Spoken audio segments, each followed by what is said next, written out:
맞이하여 성찬식을 진행하였습니다. 중세 가톨릭 교회 성만찬에는 사제들에게만 포도주가 베풀어졌습니다. 그림을 하나 보실까요? 프라하 광장에 있는 얀 후스 기념비의 사진입니다.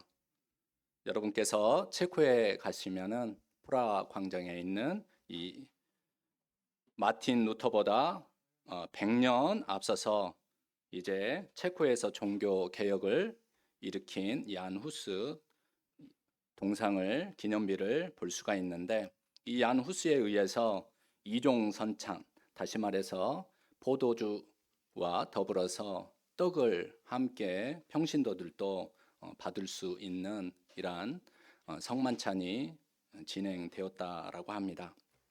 그렇다면 당시 중세 가톨릭 교회는 왜 그리스도의 보혈 곧 포도주를 사제들에게만 베풀었을까요? 이런 전통 가운데 오늘날 가톨릭 교회에서는 포도주는 신부님만 마시고 빵만 받는 경우를 종종 보게 되는데, 그들은 예수님의 피로 변화된 성찬식의 포도주가 한 방울이라도 땅에 떨어진다는 것을 바로 상상할 수 없는 일이다. 그것은 상상할 수 없는 사고다라는 그러한 생각을 가지고 있기 때문에 신부님들만 대체적으로 마신다라고 합니다. 이것을 이제 신학 용어로 화채설이라고 하는데, 이 포도주가 정말 주님의 피로 변화가 된다라고 하는 그런 믿음을 가지고 있는 것이죠. 그런데 이러한 전통 속에는 하나의 문제가 있습니다. 사제와 평신도 사이에 분명한 차별이 있다라는 것입니다. 누가 사제만 주님의 피를 이렇게 받으라고 했습니까? 그리고 주님의 이 몸만 평신도들이 받으라라고 했습니까? 주님의 몸과 피를 받는 일에는 결코 어느 누구도 사람의 어떠함에 따라서도 차별이 있을 수 없다라고 하는 것이 우리 개신교의 신앙 전통이자 정신입니다. 당시 중세 가톨릭 교회는 교황과 주교와 사제들, 그러니까 이 종교 지도자들 그룹을 영적인 계급으로 여겼고, 군주들과 영주들과 직공과 농부들을 포함한 다양한 그러한 직업을 가지고 있는 사람들을 세속 계급으로 그렇게 여겼습니다. 하지만 마틴 루터는 모든 그리스도인은 모두 영적 계급에 속하며 그들에게는 직무상의 차별 이외에는 아무것도 없다. 그들이 영적 신분에 관한 차이는 전혀 없다.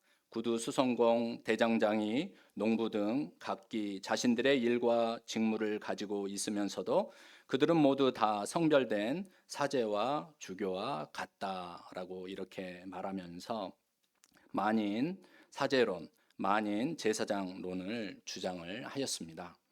교황과 주교를 포함한 사제들은 구약의 제사장 그룹에 그 뿌리를 두고 있다고 볼 수 있습니다. 그래서 잠시 구약의 제사장에 대하여 살펴보면은, 제사장들은 주로 고귀한 가문의 태생임을 제사장 계급에 포함됨으로 인하여서 증명할 수 있습니다. 그들은 공동체의 속죄와 관련된 제의적인, 그러니까 제사를 드리는 직무를 수행하고 있었기 때문에 사회적으로 영향력을 끼칠 수 있었고 지도자의 자리를 차지할 수가 있었습니다.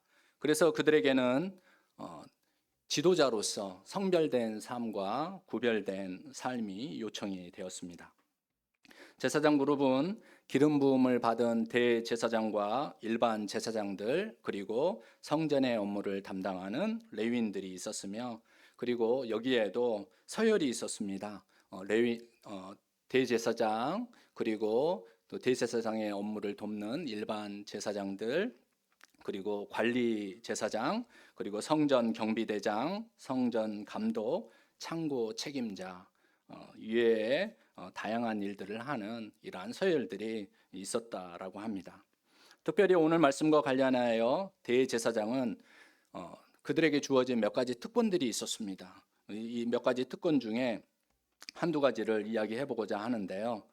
다른 제사장들은 성소에 들어가서 성소의 업무를 볼 수 있었으나 두 번째 휘장에 속하는 두 번째 휘장이 쳐져 있는 지성소에는 아무도 들어갈 수가 없었습니다. 오직 대제사장만 이 지성소에 들어갈 수 있도록 하나님께로부터 공동체로부터 허락을 받았습니다. 이 대제사장이 들어갈 수 있는 그날, 특별히 7월 10일로 이렇게 지정이 되어 있는 대속죄일, 그 하루에 대제사장은 모든 백성의 죄를 속죄하는 제사를 집행할 수 있는 그런 권리가 이 대제사장에게 이렇게 허락이 됐습니다. 그래서 대제사장은 이날을 준비하기 위해서 일주일 전부터 정결 예식을 치루었다라고 합니다. 어느 기사를 보니까 이방인이 이 대제사장에게 침을 튀겼다라고 합니다. 침을 튀겨서 이 제사장이 이렇게 그날 지성소에 들어가야 하는데 들어가지 못하는 상황이 발생을 했다라고 합니다. 그래서 이 대제사장이 안전한 그러한 정결 예식에 참여하도록 일주일 전부터 보호하고 또 자리를 구분을 하여 가지고 지켜냈다라고 하는 그러한 자료를 본 적이 있습니다. 이렇게 대제사장이 이 정결 예식에 신경을 쓰는 이유는 그렇지 않으면은 하나님의 지성소에서 죽임을 면치 못하기 때문이었습니다. 두려움과 떨림으로 하나님 앞에 이 직무를 담당을 했던 것이죠.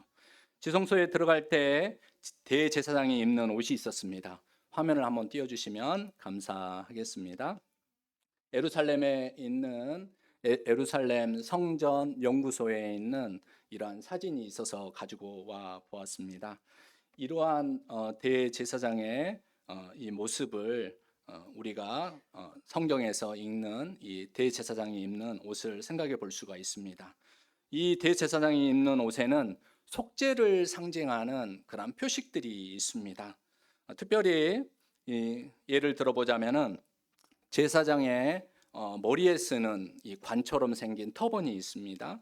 이 터번은 거만을 속죄하는 그런 의미가 들어있다라고 합니다. 그리고 사진에는 나오지 않지만 맨 아래쪽에 보면은 이제 이 터번 위에 두르는 금 머리띠가 있는데 금패 있죠.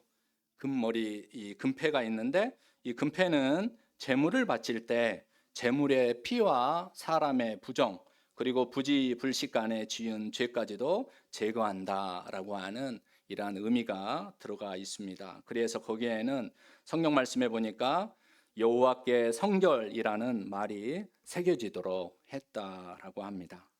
오늘 본문 13절 염소와 황소의 피와 및 암송아지의 죄를 부정한 자에게 뿌리는 예식이 그 육체를 정결하게 하여 거룩하게 한 것처럼 대제사장의 금 머리띠는 하나님 앞에서 대제사장을 정결하게 하고 거룩하게 하여 그를 지켜 보호하는 상징이었습니다. 무엇보다도 대제사장이 가지는 큰 힘은 죄로 인하여 피해 복수를 면하기 위해서 세워진 도피성에 숨어든 살인자들에게 이 도피성 아시죠? 6개의 도피성이 있었습니다. 그래서 자기의 잘못을 이제 일부러 하지 않고 어쩔 수 없는 상황 가운데에서 이렇게 살인을 하거나 큰 죄를 짓게 되어 피해 복수를 당할 수밖에 없는 상황 가운데에서 피할 수 있는 성이 바로 도피성입니다. 이 도피성에 숨어든 중죄인들이나 살인자들에게 어떠한 은혜가 있냐면은 대제사장이 죽게 되면은요 속죄의 예물이 주어졌다라고 합니다. 대제사장이 죽게 되면은 대제사장이 이제 은퇴를 하신 대제사장도 있으실 거 아니에요. 이 은퇴하신 대제사장이 죽게 되었을 때에도 이 도피성에 남아 있는 살인자들이나 중죄인들이 그 당시에 공동체 안에서 속죄의 선물이 주어지게 되었다라고 합니다. 그래서 대제사장이 이제 죽게 되었을 때 대제사장의 죽음과 더불어서 이 사람이 자유의 몸이 되어서 다시 원래의 자리로, 원래의 지위로 되돌아가게 되는 그러한 은혜가 이렇게 공동체 안에 또 중재인들에게 끼치게 되었다라고 합니다. 오늘날 법률 용어로 바꾸어 말하자면 대제사장의 죽음으로 과실치사죄가 면제가 되는 것이었습니다. 이처럼 구약의 대제사장은 분명히 완전한 대제사장이신 예수 그리스도의 모형이요 복사판입니다. 우리는 구약의 제사장 사역을 통하여 예수 그리스도의 구원 사역을 이해하고 또 좀 더 자세히 알고 감사 찬양을 할 수 있습니다. 이러한 대제사장적 사역 앞에서 이스라엘 백성들은 실은 그들이 할 수 있는 일은 아무것도 없었습니다. 이것이 중요합니다. 그들은 지켜보고 믿음으로 기다리고 바라보는 일이 그들의 최선의 일이었던 것이죠.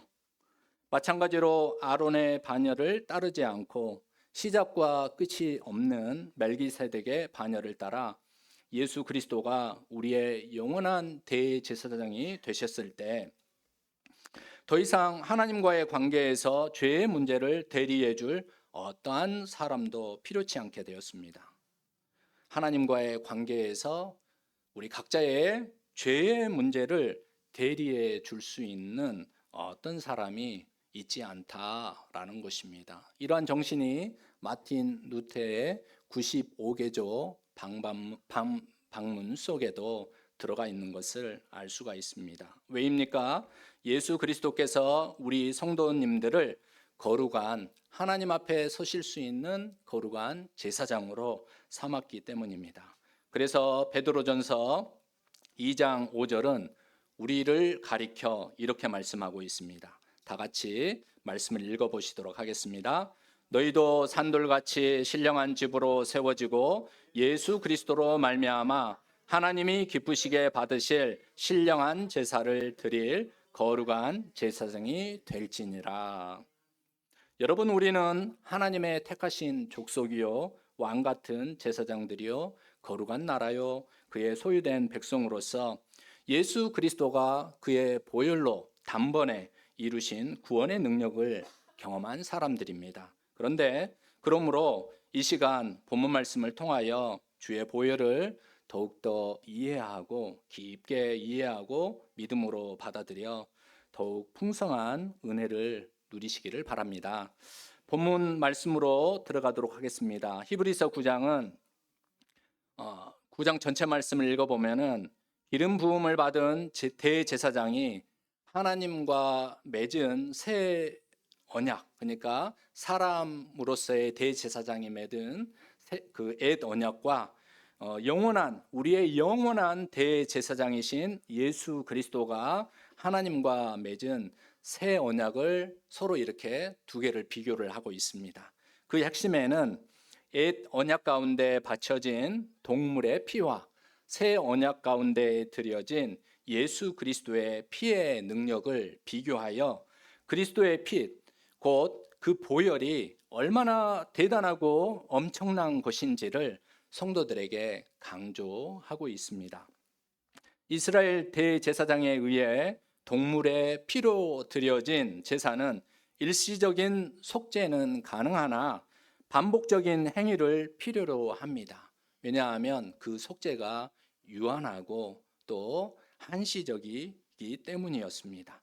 그리고 그 효력은 육체만을 정결하게 하는 불완전함 가운데 체결된 언약으로 드러나는 것을 알 수가 있습니다.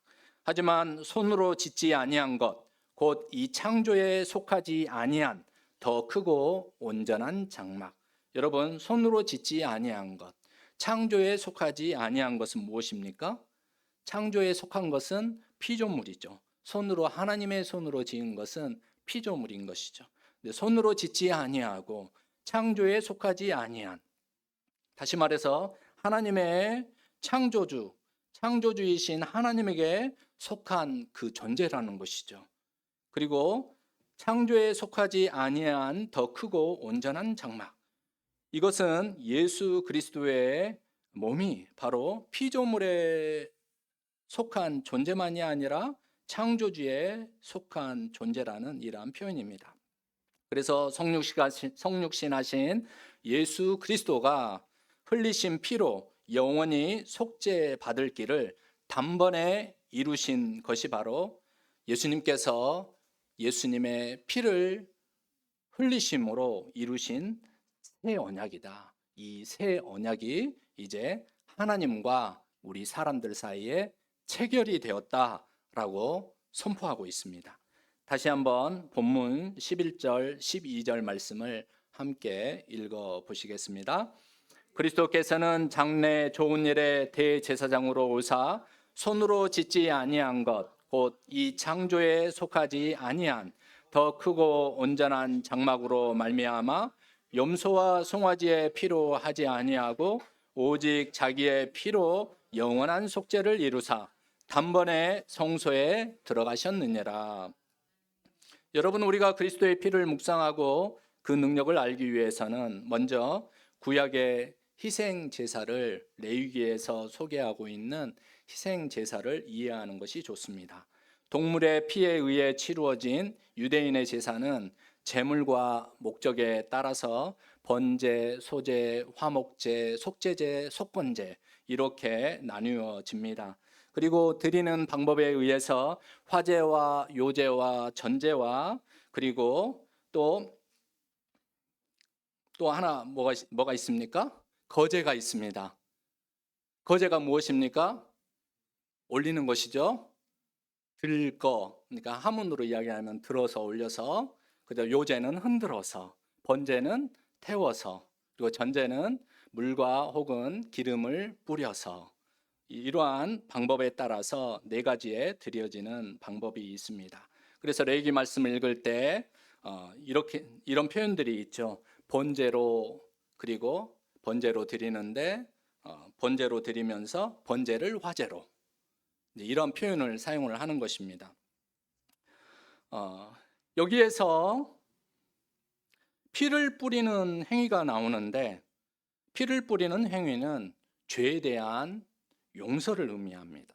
그리고 또 짐승을 이제 잡아서 살을 태우는 그러한 모습이 나오는데, 살을 태우게 되면 연기가 나오죠. 이 연기는 하나님께 온전히 바쳐진다라고 하는 이런 의미가 들어가 있습니다.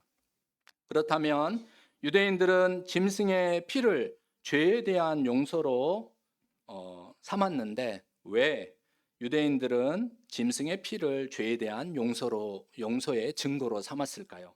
레위기 17장 11절 말씀에 그 이유가 나옵니다. 우리 함께 읽어보시겠습니다.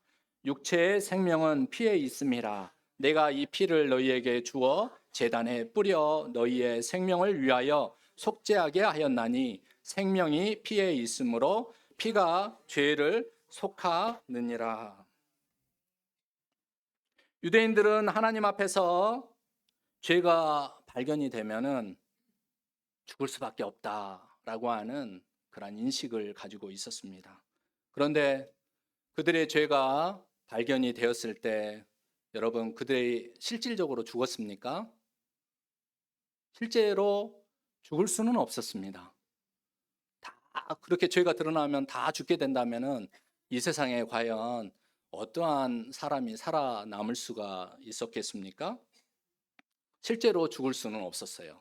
그러나 그 죄에 대한 깨달음을 얻고 자기 자신을 하나님께로부터 하나님께 드리고 용서함을 받고자 하는 그러한 예식이 필요하게 되었습니다. 그래서 자신의 피를 대신하여 짐승의 피를 바쳤던 것이죠. 21세기 대한민국 지식사회에서 신앙생활을 하는 성도님들은 동물의 피가 도대체 나의 신앙과 무슨 상관이 있느냐라고 물으실 것입니다. 그리고 묻는 것이 당연하지요.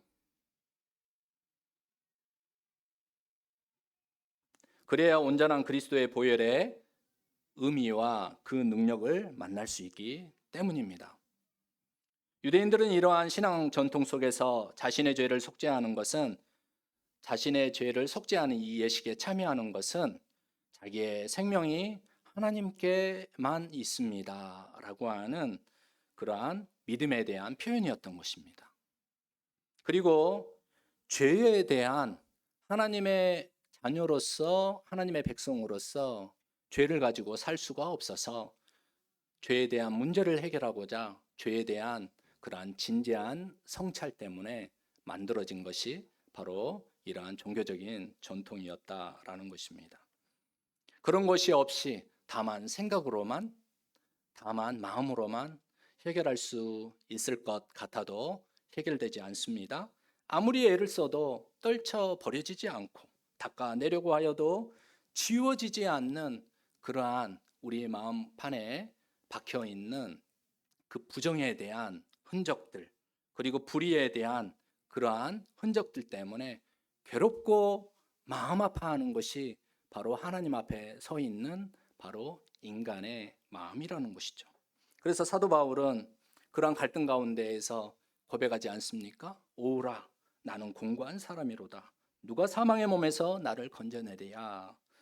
이런 한탄은 사람의 어떤 노력이나 의료 기술로도 근본적으로 사람의 생명은 조금이라도 건강하게 하고 연장시킬 수 있겠지만 근본적으로 사람의 생명을 변화시키고 충만하게 할 수 없다는 것을 직시해야 합니다. 그래서 유대인들은 속죄제를 통하여 자기 자신의 죄가 드러날 때마다 자기 자신의 죄를 덮어야만 하는, 자기 자신의 부정을 덮어야만 했던 것이죠. 하지만 이러한 의식은 항상 이례적이었기 때문에 그들은 계속해서 원래의 자리로 되돌아가서 이러한 예식 가운데 반복적으로 참여를 할 수밖에 없었습니다. 그럼에도 이러한 의식을 통하여 유대인들은 일시적인 안위와 그리고 평안과 기쁨을 누릴 수가 있었습니다. 그러나 그들의 바닥 마음은 항상 두려움과 실은 공포가 도사리고 있었음을 우리는 우리의 마음을 비추어서 알 수가 있습니다. 그래서 히브리 기자는 이러한 유한한 희생제사의 효력과 비교하여 14절에서, 여러분 14절에서 어떻게 시작합니까? 하물며, 영어 표현으로 하자면 how much more 라는 표현인데, 하물며 이 표현을 통하여 동물의 피와 예수 그리스도의 피가 질적으로 비교할 수 없을 만큼 크다라는 것을 강조합니다. 우리 14절 말씀 함께 읽어보시겠습니다. 하물며 영원하신 성령으로 말미암아 흠없는 자기를 하나님께 드린 그리스도의 피가 어찌 너희 양심을 죽은 행실에서 깨끗하게 하고 살아계신 하나님을 섬기게 하지 못하겠느냐. 여러분, 예수님의 피가 무엇이기에 이토록 새로운 변화를 일으킬 수 있단 말입니까? 예수님의 피는 우리의 피와 다른 피란 말입니까? 예수님의 피 자체에 어떠한 신비한 능력이 있는 것일까요? 만약 그렇게 여긴다면 주술을 행하는 사람들이 바르는 피와 기독교인으로서 예수님을 따라서 구약의 제사를 따라서 바르는 피와 무엇이 다르겠습니까? 여러분들이 오늘날 21세기에 어떤 피를 흘려가지고 이 성전에 나와서, 예배당에 나와서 피를 바른다고 생각해 보십시오. 그럴 수 없잖아요. 피가 곧 생명이라고 하는 이 레위기의 말씀과 같이 예수 그리스도의 피는 여러분 곧 피가 생명이라고 했습니다. 예수 그리스도의 피, 예수 그리스도의 보혈, 이것은 예수 그리스도의 생명임을 우리는 잊지 말아야 하겠습니다. 그리고 우리가 예수 그리스도의 피를 말할 때마다 항상 전제되어야 하는 것이 무엇입니까? 예수 그리스도께서 어디에서 피를 흘리셨죠? 십자가 현장입니다. 그러므로 예수 그리스도의 피란 곧 예수 그리스도의 운명을 이야기하는 것입니다. 예수 그리스도의 어떤 운명을 이야기하는 것입니까? 구원의 유일한 사건이었던 십자가 길 위에 서신 예수님의 그 삶, 예수님의 그 삶 때문에 예수님이 십자가를 지시게 된 거고 피를 흘리신 것 아닙니까? 하나님의 길을 가기 위해서 걸어 나아가다가 부딪히는 많은 사람들의 그 함성과 그리고 그 폭력 앞에서 예수님은 십자가에서 그 당시에 정치인들이나 반역자들이나 그리고 나라를 이제 전복시키려고 하는 사람들만 이렇게 걸려 죽게 되었던 그 십자가 위에서 예수님께서 돌아가신 것이 아니겠습니까? 그리고 예수님께서 부활하셨습니다.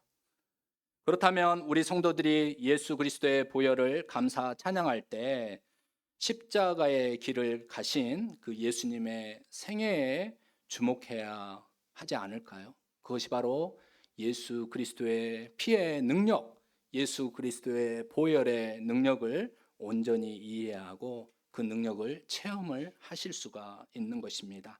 그래야만 우리는 예수 그리스도의 보혈을 성찬식을 통하여 날마다 기념할 때 온전히 우리의 몸으로 받아들이고 변화하여 새 길을 걸어갈 수 있는 그런 힘과 능력을 얻어서 새 사람이 될 수 있는 것이죠. 우리가 읽은 본문 14절에서는 우리를 단번에 구속하신 예수 그리스도의 피가 가지는 놀라운 능력 두 가지를 우리에게 알려주고 있습니다. 하나는 우리의 양심을 죽은 행실에서 깨끗하게 하신다.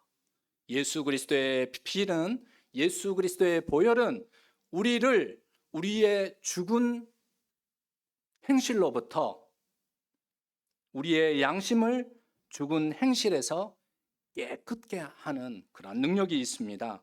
동물의 피와 재로 뿌려지는 예식도 사람의 육체를 정결하게 하여 거룩히 구별하였는데 예수 그리스도의 피야 그것만이 아니라 외적인 것만 아니라 내적인 양심까지도 구별하여 정결하게 하신다라는 의미입니다.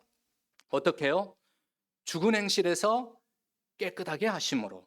이 말은 예수 그리스도의 피가 죽음으로 인도하는 모든 행실을 끊어내 버리게 하는 용기와 결단을 우리 성도들에게 주신다라는 것입니다. 예수 그리스도의 피로 모든 더러운 행실을 끊어내는 용기와 결단이 여러분에게 있으시기를 바랍니다. 그리고 죽은 행실이란 어떤 노력과 수고의 결과가 결국 허무하다는 것이죠. 행실이 죽었다라고 하는 것은 마지막 결과가 어떠한 행실이 어떠한 열매도 맺지 못한다라는 그런 의미입니다. 그런 점에서 동물의 피를 잡아 바치는 희생 제사에 속한 모든 것도 결국 죽은 행실이라고 하겠습니다. 그렇게 하는 이유가 무엇입니까? 죽지 않기 위해서, 어떤 결과를 피하기 위하여 어쩔 수 없이 노력을 기울이는 모든 것은 그 어느 것도 결단코 우리를 영생 가운데에서 구원하지 못한다. 생명의 삶을 살도록 도와주지 못한다. 율법의 수고와 노력이 바로 한계가 있다라고 하는 신약의 신약 말씀의 가르침이 바로 이것을 이야기하고 있는 것입니다.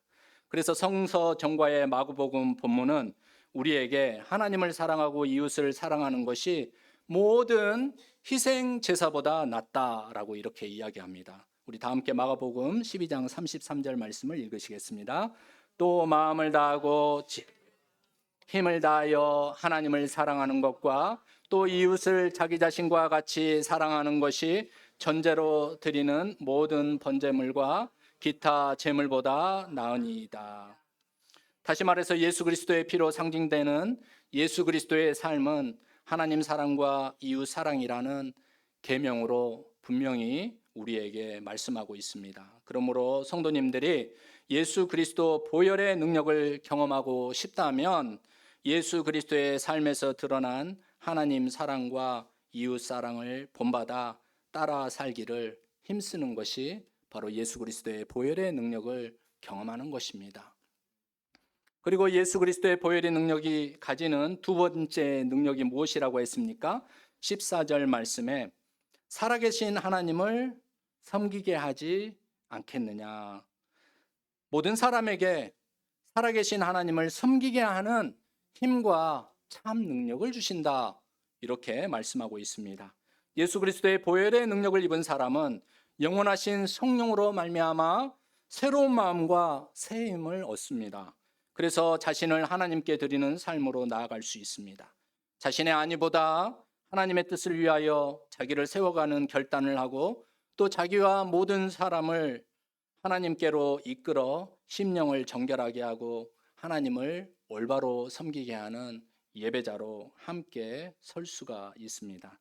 이 좋은 모델로 구약 성경의 남유다의 종교 개혁을 일으켰던 요시야 왕을 떠올릴 수가 있습니다. 그는 할아버지 유다 므낫세 왕이 여호와 하나님을 경노하게 할 정도로 패역한 삶을 통하여 온 백성들이 우상을 숭배하는 삶으로 나아가게 만들었던 상황 속에서 이 요시야 왕은, 손자 요시야 왕은, 그는 이 할아버지의 길을 가지 아니하고 아버지의 길을 가지 아니하고 다윗의 길을 따라 좌로나 우로나 치우치지 않고 여호와 하나님 보시기에 정직하게 행하였습니다. 그래서 최선을 다하여 성전을 수리하였습니다. 그리고 성전을 수리하다가 발견한 언약의 책을 듣고서 참회하고 온 백성으로 하여금 율법 준수를 서약하게 하고 우상 숭배를 근절하고 또 우상 숭배를 하는 사람들을 근절하고 그리고 유월절을 준수함으로 하나님과 새로운 언약을 맺어서 이 백성들이 새로운 길을 걸어갈 수 있도록 안내하고 돕는 그 사역을 했습니다. 그에 대하여 열왕기하 23장 25절은 이 신앙의 좋은 모델이었던 요시야 왕을 이렇게 평가합니다. 우리 함께 읽어보시겠습니다. 요시야와 같이 마음을 다하며 뜻을 다하며 힘을 다하여 모세의 모든 율법을 따라 여호와께로 돌이킨 왕은 요시야 전에도 없었고 후에도 그와 같은 자가 없었더라. 저는 수요일 날 이 말씀을 준비하면서 우리 교회도 이 가을에 하나님의 말씀을 혼자서 읽지 말고 같이 읽어보면 좋겠다라고 하는 그런 감동이 있었습니다. 그래서 이제 다음 주죠. 다음 주하고 그 다음 주에 또 추수감사 주일도 있고 하니까 함께 하나님의 말씀을 읽어봤으면 좋겠다라고 해서 이제 가능하신 분들과 함께 읽어보려고 합니다. 또 함께하지 못하시는 분들도 이 기회에 공동체가 읽는 신약성경 읽기에 함께 참여하셔서 각자의 자리에서 한번 시간 내셔서 또 성경 말씀을 읽어보셨으면 좋을 것 같습니다. 그렇게 함으로 우리에게 주신 하나님의 은혜, 우리를 위하여서 자기 자신을 들이신 예수 그리스도의 희생과 섬김, 그 은혜와 능력을 입는 그러한 시간들을 통하여 우리도 마음을 다하고 또 지혜를 다하고 뜻을 다하고 힘을 다하여 한 걸음 한 걸음 하나님 쪽으로 걸어 나아가는 그런 발걸음들이 되었으면 좋겠습니다. 여러분, 요시야를 다시 한번 생각해 보시기 바랍니다. 우리는 하나님과 성도들 앞에서 나중에 어떠한 신앙적인 평가를 받을 수 있을까요? 따를까요? 세상에 예수 그리스도의 보혈이 필요하지 않는 사람은 아무도 없습니다. 모든 사람이 예수 그리스도의 보혈을 힘입어 참여하고 죄를 용서받고 참된 생명을 얻어야 합니다. 특별히 성도는 죽은 행실로서는 그리스도인임을 증명할 수가 없습니다. 그러므로 예수 그리스도의 보혈의 능력으로 우리 죽은 양심을 우리 죽은 행실로부터 깨끗하게 해야 합니다. 그리고 예수 그리스도의 보혈의 능력을 입어 참되고 진실하게 하나님을 사랑하고 이웃을 사랑하는 길로 나아가야 합니다. 하나님은 독생자 예수 그리스도를 보내셔서 희생과 사랑으로 영생의 삶으로 나아가는 새 길을 우리에게 열어 보여 주셨습니다. 예수 그리스도의 보혈의 능력이 여러분의 삶에 뿌려져 세상 가운데에서 신앙 양심으로 사시고 하나님을 온전히 섬기는 주의 자녀들로 서 나아가시기를 주님의 이름으로 축복합니다. 함께 기도하시겠습니다.